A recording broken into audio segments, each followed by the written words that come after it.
Indulgences mean what they say. The word is indulgent, and there the church is being indulgent to the sinner. Given all of the satisfaction for sins that a person would have built up, that they needed to satisfy, all the penalty for sin that they needed to satisfy, the church could simply reduce that, or in certain cases, with a so-called plenary indulgence, they could eliminate it altogether.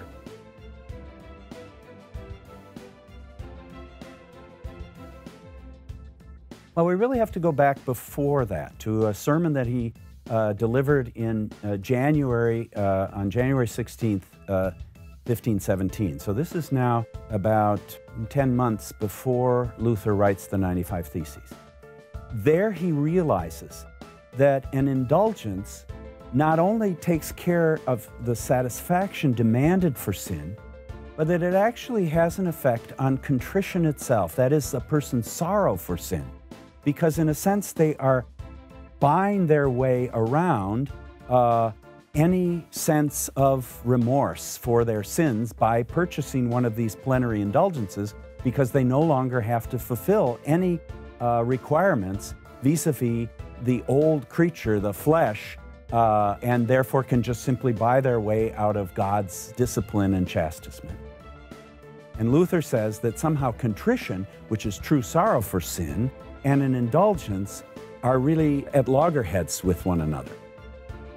To understand the 95 Theses, I think we have to realize that posting theses on the doors of churches were required by professors of theology, law, and medicine, as well as the professors or masters of the Faculty of the Arts. In other words, you had to do this. Now, theses in the medieval universities were posted and defended then by students who wanted to get a degree. It maybe is important to say that these were written in Latin, and these were clearly written for the scholars, not for the common folk.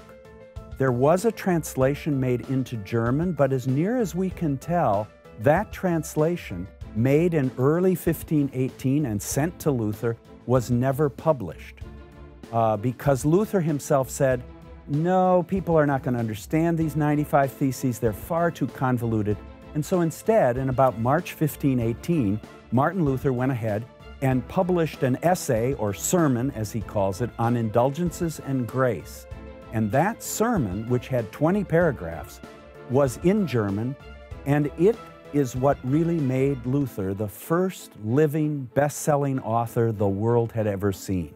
Even though Luther may not have posted it on a door of a church, Luther clearly posted it in the mail to the Archbishop. And that actually is the most important posting, because it's Albrecht's reaction, more than anything else, that sets the course for what we now call the German Reformation.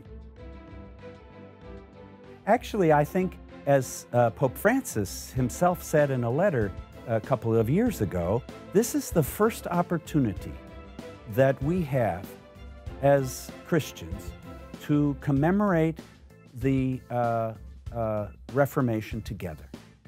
The first time that we have one of these anniversaries, the 500th anniversary, where we can do this together as Lutherans and Roman Catholics. For one thing, I think Lutherans and Roman Catholics, using the materials supplied by the international dialogue between Lutherans and Roman Catholics, and in fact, Roman Catholics and Protestants generally, can use this document, From Conflict to Communion, to study what were the sources and the causes of the Reformation, what were the basic differences between Luther's theology and the theology of his opponents, and how those differences have come to be addressed in the last 50 years of ecumenical work. Finally, I think that Protestants in particular, Lutherans, Roman Catholics, all could benefit from listening to what the main worry that Luther had was in the 95 Theses, which was bad preaching. He saw a kind of preaching that really did an end run around God's own work of judgment and mercy in the Christian's life. I think we would do well to reorient our preaching so that it stopped being so moralistic and could focus rather on God's grace and mercy. Thesis 62 of the 95 Theses states, the true treasure of the church is the gospel of the glory and grace of God. The grace of God should be the center, and would that it could be the center of all Christian preaching for a year, commemorating Luther's own concern, that all of us can agree that the grace of God alone is what rescues us from sin, is what gives us the power to love our neighbor. If we could do that, it seems to me that would be good enough.